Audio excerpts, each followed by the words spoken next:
Halo, Assalamualaikum warahmatullahi wabarakatuh. Perkenalkan, nama saya Vika Fathur Rahmah dengan NIM 2017402038. Di sini saya akan menjelaskan tentang cara mengelola sampah dengan benar. Simak video ini dengan baik ya kawan. Teman-teman tahu tidak, Kementerian Lingkungan Hidup dan Kehutanan Republik Indonesia mencatat bahwa negara Indonesia menghasilkan sampah sebanyak 21,88 juta ton pada tahun 2021.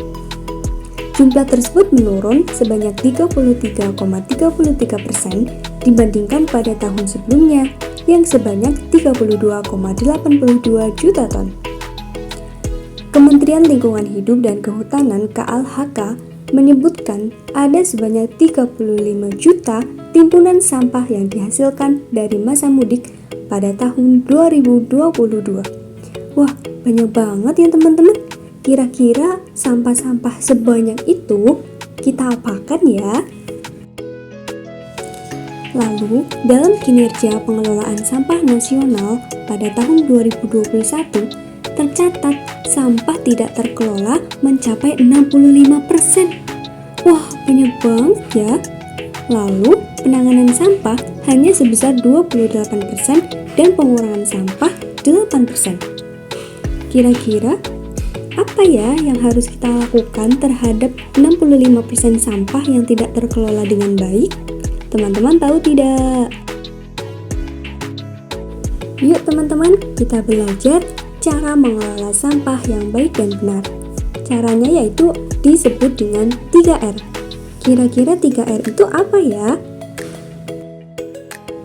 Yuk kita belajar bersama. Yang pertama reduce, yaitu mengurangi penggunaan sampah plastik.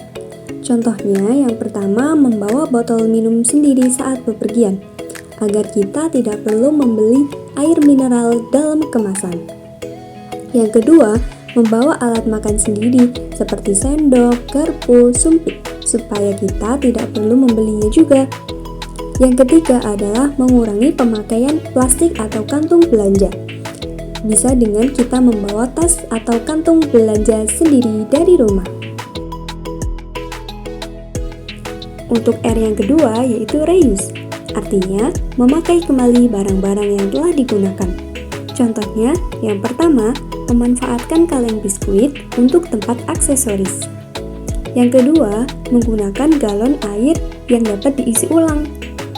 Yang ketiga, memakai kantung atau plastik belanja kembali. Jadi, ketika kita berbelanja, plastiknya jangan langsung dibuang teman-teman, tapi bisa kita manfaatkan untuk belanja di kemudian hari. R yang ketiga yaitu recycle, artinya mendaur ulang sampah-sampah. Contohnya yang pertama, kita dapat membuat tas yang terbuat dari sampah plastik. Contohnya ada sampah makanan kemasan yang bisa kita olah menjadi tas cantik. Yang kedua, kita juga dapat membuat hiasan bunga dari sedotan bekas.